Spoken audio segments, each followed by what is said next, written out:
হ্যাঁ আমি জানি ওটা আমার ভাই। আমার জানা মতে কোনো সমস্যা হবে না।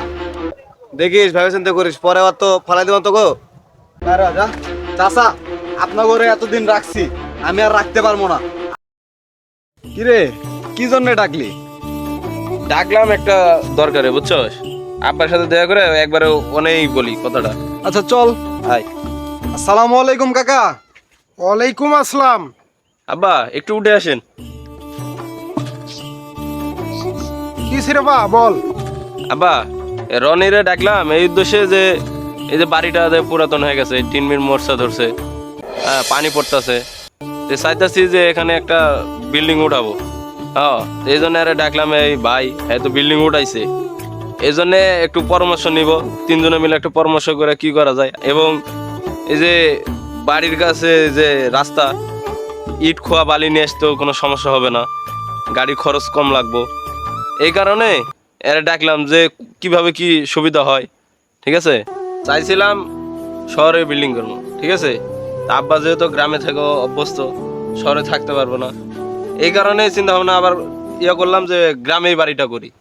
হ্যাঁ, তারপরে যে টিন মোর্চা টোর্চা ধরছে, পানি পড়তেছে, হ্যাঁ, তো এই সুযোগে বাড়িটা করালি, টাকা পয়সা হাতে আছে। হ্যাঁ, পরে তো টাকা পয়সা নষ্ট হয়ে গেলে তার বাড়ি করতে পারবো না, তো এই সুযোগে বাড়িটা করে লই। তাহলে শোন, এটা তো গ্রাম এলাকা, এখানে সবারই টিনের বাড়ি। তুই শুধু শুধু টাকা খরচ করে কি জন্য এখানে বিল্ডিং উঠাবি? তোর কাছে যেহেতু টাকা আছে, তাহলে তুই একটা ব্যবসা কর, ব্যবসা করে আয় কর। আয় করার পরে ওখান থেকে যদি কিছু টাকা যখন বেশি হবে, তখন তুই একটা বিল্ডিং উঠাস। কাকা, আপনি কি কন? তোর কথা ঠিক আছে, কিন্তু দেখ না, আব্বার বয়স হয়ে গেছে। আমি যখন শহর থেকে আসি তখন সবাই মিলে বাসার থাকা খুব কষ্ট হয়ে যায়, আবার বৃষ্টি এলেও পানি পড়ে। চাইছিলাম টাকা আছে কাছে, এই সুযোগেই বাড়িটা করে ফেলাই। হ্যাঁ ওই ঠিকই কইছে। হ্যাঁ আমারও তো বয়স হয়েছে, আমি আর কয়দিন বাঁচব। আর আমাদের এই বাড়িতে সবাই মিলে থাকতে কষ্ট হয়ে যায়। আমারও তো ইচ্ছা ছিল মরার আগে ভালো বাড়িতে থাকি। কাকা, ওরা একটু বুঝান। এখন হাতে টাকা পয়সা আছে দেখে বাড়ি বানায় টাকা পয়সা খরচ করার দরকার আছে? একটা ব্যবসা প্রতিষ্ঠান করে কিছু টাকা যদি লাভ হয়, ওখান থেকে পরে বাড়ি বানাবেন।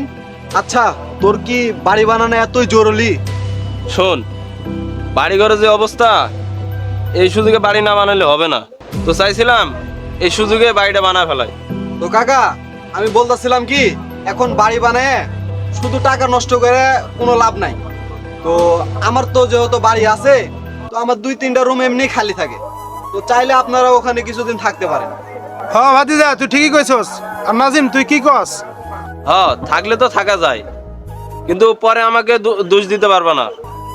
বাড়ি করলি না কেন, টাকা নষ্ট হয়ে গেলে আমার কোনো দোষ দিতে পারবে না। শোন, তুই তো আমার চাচাতো ভাই। আর কাকা, আপনি তো আমার পর মানুষ না, আপনি তো আমার আপন লোক। তো আমি চাইতেছিলাম কি, এখন বাড়ি না বানায় আমার তো রুম খালি পড়ে আছে, তাহলে আপনার 2-3 বছর যা লাগে আমার ওখানেই থাকেন। শোন নাজিম, তাহলে আমরা রনির বাসাতে যা থাই। শোন নাজিম, তোর কাছে যে টাকা আছে ওই টাকা দিয়ে তুই ব্যবসা কর।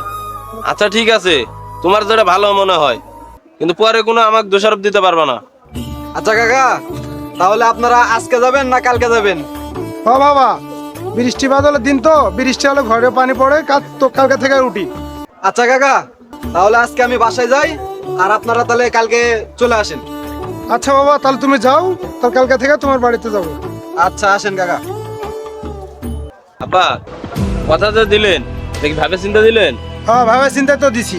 হয়তো তোর স্বাস্থ্য ভাই লাগে, আমার ভাইয়ের পোলা, তুই চিনিস না? হ্যাঁ আমি তো জানি, উনি তো আমার চাচাতো ভাই, আর ওর বাপ তো আপনার নিজের ভাই। তো আপনার ভাইয়ের সম্পর্কে তো আপনি ভালো জানেন। হ্যাঁ আমি জানি ওটা আমার ভাই। আমার জানা মতে কোনো সমস্যা হবে না। না হলেই ভালো। কিরে নাদিম, কি অবস্থা, ভালো আছস? এই তো, কি অবস্থা তো? ভালো। তোর নাকি বিল্ডিং তুলতেছস? বিল্ডিং তো তুলতে চাইছিলাম রে, দাব ভাই তো না কয়। কেন, কি হইলো? ওই যে আমার চাচাতো ভাই আছে না, হ্যাঁ। তোর বাসা 3টা রুম খালি আছে, বুঝছো? তা ওই বলতেছে যে আপাতত অনেক থাকতে। তাই আব্বা রাজি হয়ে গেছে। দেখিস ভেবে চিন্তা করিস, পরে আবার তো ফালাই দেবো তো গো। না, ও তো আমার নিজের লোক, মনে হয় না ফালাইবো। দেখ, যেটা ভালো সেটা কর, কিন্তু পরে পস্তাস না। এখন কি করবি, আব্বা তো অনেক থাকতে চায়, বললো ওই টাকা দে ব্যবসা বাণিজ্য করতে, আর কিছুদিন ওর ওখানে থাকতে। আমি মনে করি বন্ধু তোকে অবসর না থেকে বিল্ডিং তোলাই উচিত। আমিও তো চাইছিলাম রে, দাব্বাই তো না কয়। দেখ যেটা ভালো হয় সেটা কর, কিন্তু পরে পস্তাস না বন্ধু। আচ্ছা ঠিক আছে, থাক।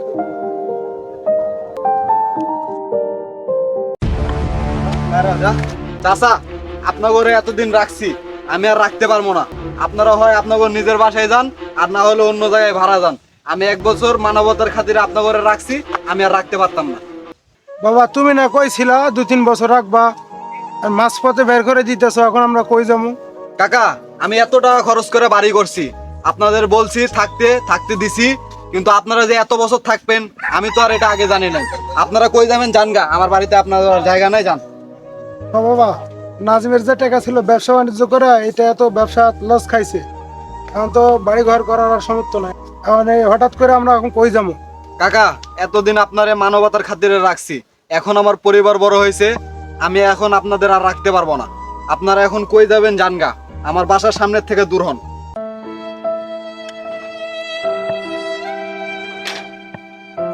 দেখ আব্বা, আপনাকে তো বলছিলাম যে বাড়িটা করে লই, এখন টাকা পয়সা শেষ, এখন আমরা কি করব? আমি তো ভালোই ভাবছিলাম এরকম হবে, এটা তো ভাবিনি। এই জগতে কারো বিশ্বাস করতে নেই, কখনো পরের জিনিস আপন ভাবা ঠিক না। এখন আর কি করার, চলেন দেখি কোনো বাসা টাসা ভাড়া পাওয়া যায়নি, পাইলে ওখানে যে আমরা থাকি।